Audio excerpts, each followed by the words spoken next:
Muchas gracias, doctora, por el tiempo para esta entrevista. Somos el equipo amarillo y vamos a intentar ahondar un poco en la relación que se tiene con la ciudadanía global y la cultura de paz. La doctora Carla nos dio el espacio y nos va a hablar un poquito sobre ella y su trayectoria, que lo hace una experta en el tema de cultura de paz. Doctora, por favor.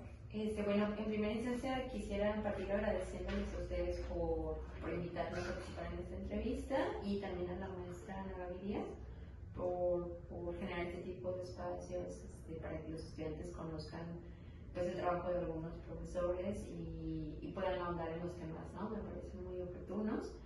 Bueno, yo quisiera partir presentándome. Yo soy psicóloga de formación, psicóloga por la Universidad de Guadalajara, soy maestra en Psicología Social por la Universidad Católica del Norte de Chile y soy doctora en Ciencias Sociales por Ciencias Occidente.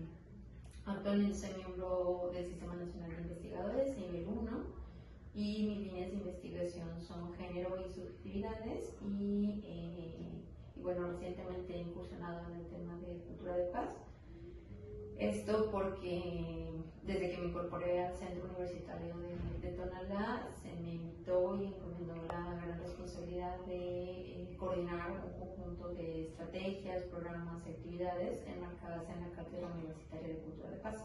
Nosotros aquí en el Centro Universitario tenemos esta cátedra, es la única en su tipo en la red universitaria y la cátedra es un programa académico muy vivo que transversaliza tanto la educación, es decir, la enseñanza, como la investigación, la extensión, la cultura e incluso la gestión, lo que estamos en las oficinas, los administrativos, etcétera, pues está transversalizado por la cultura de paz, ¿no? Entonces, en ese marco, pues ya tengo como 2 o 3 años trabajando fuertemente el tema, capacitándome y cada vez creyendo más en el potencial y la necesidad de construir de manera conjunta espacios de enseñanza y de trabajo que estén permeados por una cultura de paz, ¿no? Entonces, bueno, pues eso.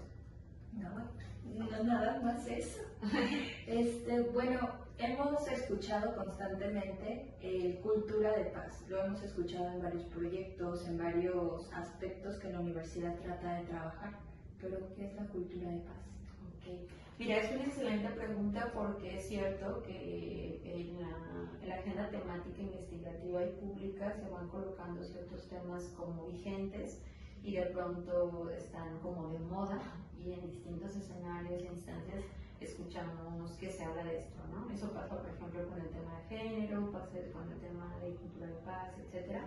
Y de pronto todos hablamos de ello, pero no tenemos una profundidad y una claridad verdaderamente importante sobre qué es y para qué sirve la cultura de paz, ¿no? Yo un poco a partir de la inmersión a la discusión de cultura de paz, pues me he ido dando cuenta de varias cosas. Por una es que pues la cultura de paz es un conjunto de valores, de actitudes, de prácticas que se van desplegando como producto de un claro rechazo a la violencia, ¿no? La violencia y que tienen por objetivo pues prevenir conflictos, resolverlos de manera pacífica, fomentar el diálogo, la negociación entre las personas, los grupos, las naciones, ¿no? Pero además también la cultura de paz implica pues construir espacios en los que prevalezca, por ejemplo, la justicia social, la igualdad, la inclusión, el respeto, la colaboración, la compasión, la empatía, o sea, espacios en los que al final no solamente haya ausencia de conflicto, sino que haya un tipo de relaciones y de configuraciones de trabajo, de colaboración distintas, ¿no? Distintas porque permiten la cooperación, permiten la integración de las voces, de los saberes, a lo mejor también ponderan positivamente la solidaridad, ¿no?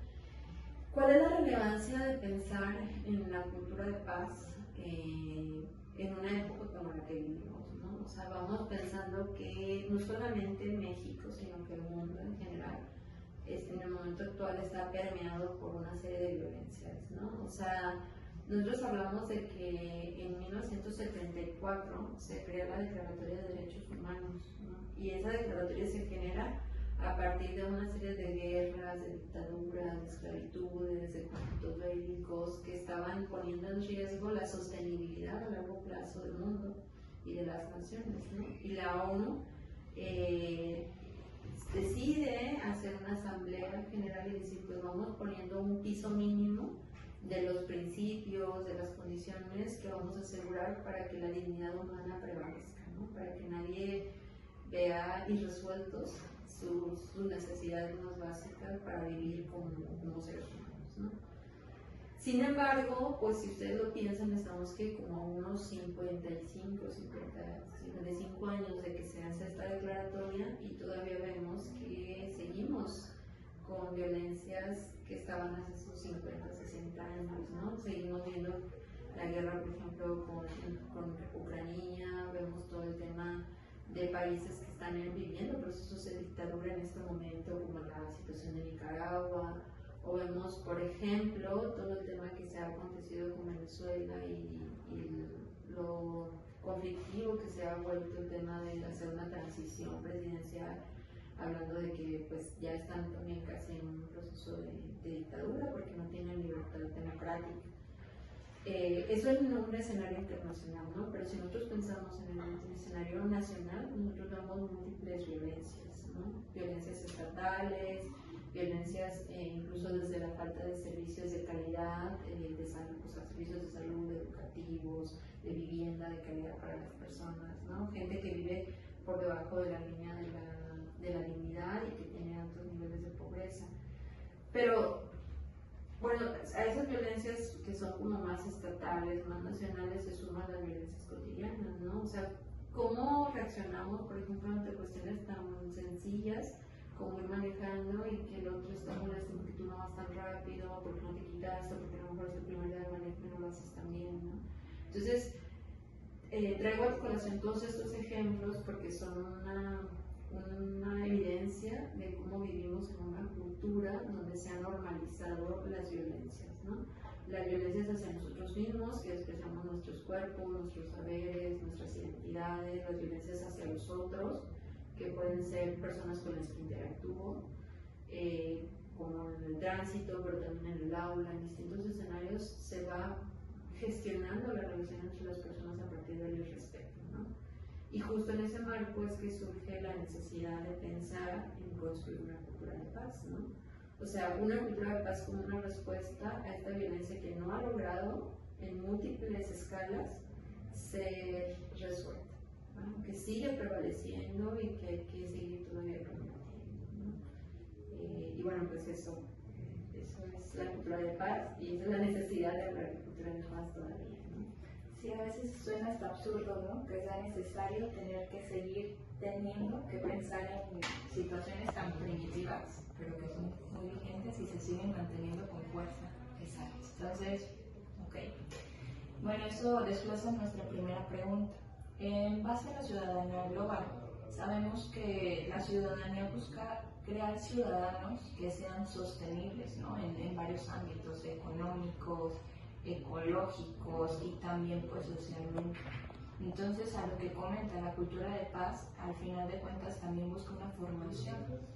En base a esta relación entre ambas pues corrientes, por así decirlo, ¿usted cuál cree que dentro de los principios que tenemos en la cultura de paz nos aporta a nosotros como formándonos dentro de la ciudadanía global para conseguir estos objetivos de solidaridad, que es algo que está muy presente en la cultura de paz? Sí, mira, yo creo que esa es una pregunta muy interesante y, a ver, lo que pasa es que,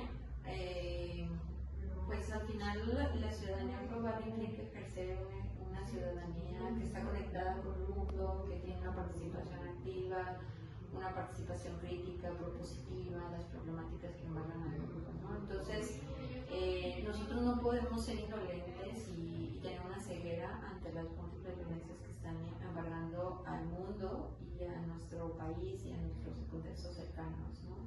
Entonces, no podemos cegarnos a un problema creciente de desaparición de personas, o a un problema creciente de pobreza y desigualdad en México, o a problemas como los genocidios que están ocurriendo en Ucrania o del problema Israel-Palestina, ¿no? Entonces, al final esta ciudadanía global que es informada, que tiene una participación activa, pues tiene un ejercicio muy importante para levantar la voz y pensar qué valores, qué prácticas, qué actitudes hay que construir, edificar, instalar para que haya un cambio importante, ¿no? Para que haya un cambio importante sobre el modo de vida que se está viviendo actualmente. Tú comentabas un aspecto súper importante y que es el tema de la sostenibilidad, incluso ecológica, ¿no? Y la cultura de paz habla, por ejemplo, de una paz gaia, diciendo, pues en realidad no solamente tenemos que bien tratar o ser respetuosos con las personas, tenemos también que pensar en cómo violentamos con muchos de nuestras prácticas cotidianas. Entonces, el rol que jugamos en la educación, que tenemos que desempeñar, en este caso para sensibilizar y promover pues todo este sentido de la cultura de paz dentro de un ciudadano global, ¿qué papel juega en relación a este marco que estamos intentando conseguir? Un ciudadano global, la cultura de paz, ¿cuál es el rol que va a desempeñar en educarlo? Ok, mira, bueno, va a ser súper importante que los ciudadanos globales nos eduquemos para la paz, ¿no? Realmente la violencia está en muchos niveles, ¿no? Tenemos violencias estructurales que están dadas por las desigualdades salariales, por las desigualdades de acceso a recursos, a servicios, por la violación de derechos humanos sistemática, etcétera, ¿no? Pero también tenemos violencias culturales y los seres humanos, las personas, no nos damos cuenta de ellas, ¿no? A veces aprendimos desde pequeños que lo bonito es lo blanco, ¿no? O a veces aprendemos desde pequeño que pues cada quien se la rasque con sus propias uñas. Entonces, culturalmente nosotros estamos normalizando y hemos introyectado una serie de prácticas y de valores violentos, incluso la competencia, no sé, el individualismo, el egoísmo, son cosas que están muy prevalentes en una sociedad neoliberal y que las tenemos muy introyectadas, ¿no? Y lo vemos mal. Y no lo vemos mal, exacto. Y además de que nos ha funcionado, porque yo voy destacando en el aula gracias a la competencia o al esfuerzo individual que hago, pero no pienso que hay personas con otras condiciones que aunque hagan el mismo o más esfuerzo que yo, no van a lograr la misma meta porque tienen unas condiciones diferentes, ¿no? Entonces, en ese escenario tan conflictivo, tan lleno de violencias, es importantísimo que el ciudadano global asuma un compromiso con educarse para la paz, ¿no? Con sensibilizarse, incluso, y con ir adquiriendo estrategias y herramientas que le permitan incluso ver al otro diferente. O sea, ver al otro con empatía, verlo con solidaridad, verlo con compasión, implica un ejercicio de aprendizaje y no nos va a llegar de la nada, porque de alguna manera a nosotros nos educaron para otro tipo de prácticas y de sociedades, ¿no?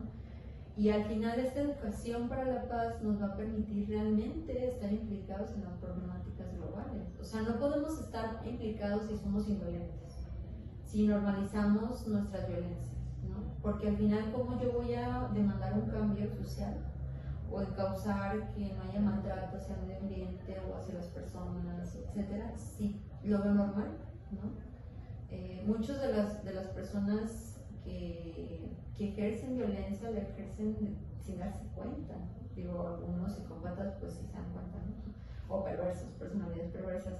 Pero muchos no, son ciudadanos que se creen buenos, que pagan sus impuestos, que hacen lo que tienen que hacer, pero no son sensibles ante las necesidades colectivas, ¿no? O a lo que pasa en otros escenarios, hacen lo mínimo. Entonces, por eso se convierte tan importante en el tema de que seamos ciudadanos, que estamos sensibilizados, que somos autocríticos, que nos estamos educando constantemente para responder de manera diferente a los conflictos, ¿no? Y eso creo que es súper importante porque es lo que va a marcar una diferencia en cuanto a que realmente nosotros promovamos la paz, la ejerzamos en nuestra vida cotidiana y seamos partícipes de la construcción de otros modos de interactuar. Entonces, esto aborda nuestra última pregunta, que va en torno a un ciudadano global. al conocer la cultura de paz, al abordarla, al interactuar con sus valores, sus principios, como un ciudadano global va a ser sensibilizado, va a ser fortalecido con estos valores para afrontar los conflictos y las desigualdades que al final de cuentas pues nos vamos a topar intentando ser un buen ciudadano global, ¿no? Claro. Entonces, ¿en qué nos aporta? ¿Cómo nos va a proteger la cultura de paz? Claro. En este aspecto. Fíjate que esa pregunta es súper importante porque mucha gente piensa que vivir y construir cultura de paz es ser pacifista, ¿no? La buena onda, el yoga, hacer un ejercicio de introspección. Y a lo mejor eso es una escala muy personal de la cultura de paz, pero realmente no podemos hablar de cultura de paz si no hay cambios estructurales. En un escenario donde prevalece la desigualdad, donde prevalece el conflicto, la injusticia social, donde prevalece a lo mejor el tema de la exclusión, no puede haber paz, ¿no? Obviamente toda esa gente que está excluida, que está con sus derechos pisoteados, está molesta y eso genera conflicto y eso genera malestar, ¿no?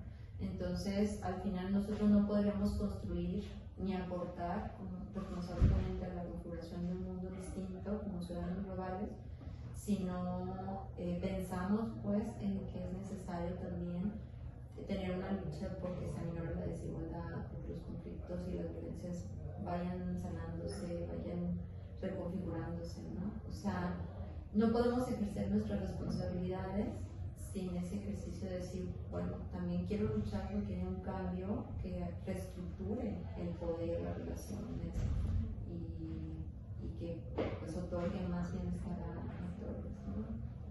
Entonces, bueno, por ahí va. Ok. Bueno, pues podemos hablar horas y horas del tema, pero no le quitamos más tiempo y muchísimas gracias y es información muy valiosa que no podríamos obtener pues investigando solo sobre cualquier mano, ¿no? Muy bien, pues muchas gracias a ustedes, espero que sí haya sido provechoso y pues un saludo al grupo, a la